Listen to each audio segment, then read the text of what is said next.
একদিন গোপাল এসে রামকৃষ্ণের পায়ের ধুলো নিলে, বললে চলে যাচ্ছি। সে কি, কোথায় যাচ্ছিস? জিজ্ঞেস করলো রামকৃষ্ণ। জানি না, এই সংসার আর ভালো লাগছে না, তাই আর থাকছি না এখানে। কতদিন আর ছেলে দুটোর কোনো খবর নেই, এদিকে আর আসে না, কি হলো কে জানে। একদিন গোবিন্দ এসে হাজির। আরে কি খবর? গোপাল মারা গেছে। মারা গেছে? রামকৃষ্ণ কাতর হয়ে পড়ল। কদিন পরে খবর এলো গোবিন্দও চলে গিয়েছে ওপারে। ভাগ্যিস ওরা আমার কেউ নয়। ওরা আমার কে? রামকৃষ্ণ বলে আর চোখ মোছে। তোতাপুরী জগদম্বাকে মানে না, কিন্তু তোতাপুরীর ওপর জগদম্বার অপার করুণা। করুণা বলেই তার সাধনার পথ সহজ করে দিয়েছেন। দেখাননি তাকে তার রঙ্গিনী মায়ার খেলা, অবিদ্যারূপিণী মোহিনী মায়ার ইন্দ্রজাল। দেখাননি তাকে তার সর্বগ্রাসিনী করালি মূর্তি, প্রকটিত বদনা বিভীষিকা।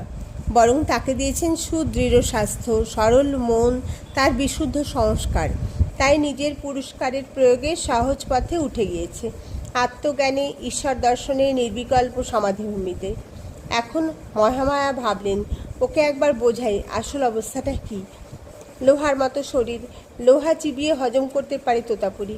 হঠাৎ তার রক্ত আমাশা হয়ে গেল। সব সময় পেটে অসহ্য যন্ত্রণা।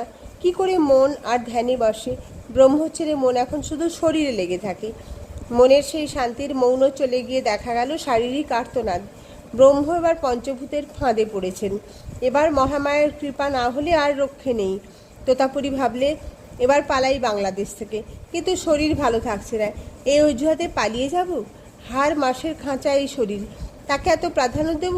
তার জন্যে ছেড়ে যাব ঈশ্বর সঙ্গ? যেখানে যাব সেখানেই তো শরীর